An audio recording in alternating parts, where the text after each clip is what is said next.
if you want to, if you're an actor in an independent film and you're in every scene of that movie, you can take on some producerial roles. You know, you're gonna help secure financing, you're gonna be writing the emails to the DP, you know, who you worked with, you're gonna then take it to the festival, you're gonna have meetings with distributors, you're gonna, you know, so when I actually found myself producing, I realized there was like a whole huge territory of things that I didn't know anything about, but that I was really interested in learning about. And I learned a huge amount, and I'm continuing to learn a huge amount about, you know, the actual reality of producing.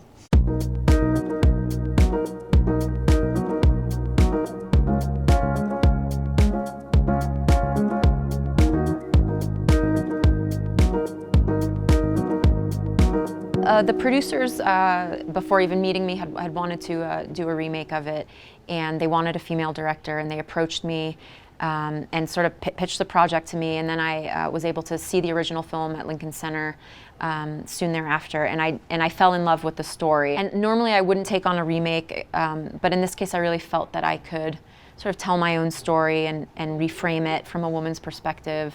This could be very different set in the United States, and that we needed to have a discussion about art and the place of art and the place of poetry as well.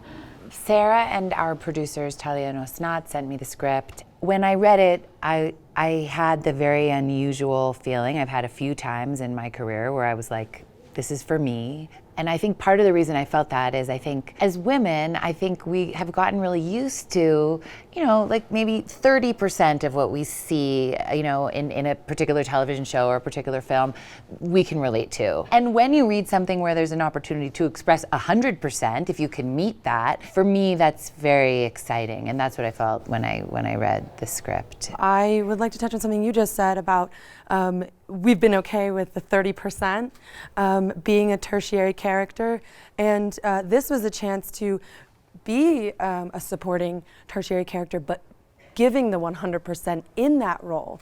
Because a lot of the time, if you are a supporting female in a male-driven movie, you kind of get relegated to a caricature of a woman. And this— You're so smart. Everything you say Did you get that on camera? I'm so smart. You're rolling. Okay. But it's true, and I do a whole 3 scenes in the movie, and it was everything. And it was also so evident with how the set was run. It was the first place that I felt like Maggie especially even said to me, you know, I know this is early on in your career, I think this is how things should go. I think this is a safe way for this to happen, and I want this space to feel good, even down to how you get mic'd and what room you change in. And those details, I think, especially with the conversation going on in the industry, those as a new actor are so important because it's what makes you feel taken care of. Absolutely. And the set was so remarkably careful and mindful about those things, and it was so special. Like that, it frees you to be creative, to be imaginative, to do your job. It's also just a wonderful way for me to then understand the standards, so in a next job I feel comfortable being like, I'd actually like to wait until someone's here. And again, not because anyone's being lecherous, but because those protocols are what are set up to make you safe. I really wanted a collaborative set, and you know, there were moments when Maggie, you would be like, she wouldn't wear this. She wouldn't be this simple. It would be something that would inspire the children. We'd change like a little wardrobe detail.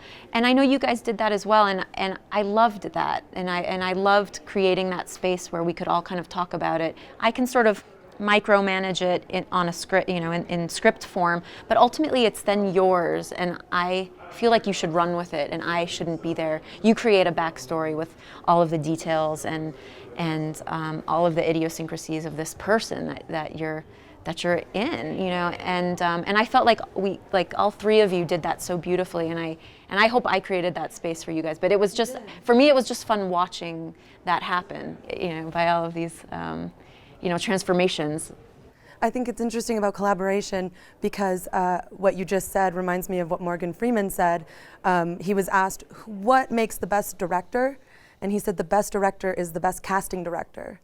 Mm-hmm. They find someone that has the tools to do what you need them to do, and then you get out of their way. Mm-hmm. And I think that it is a collaboration on all fronts, from the sound guy to the director, everyone doing their part and letting each other do their part.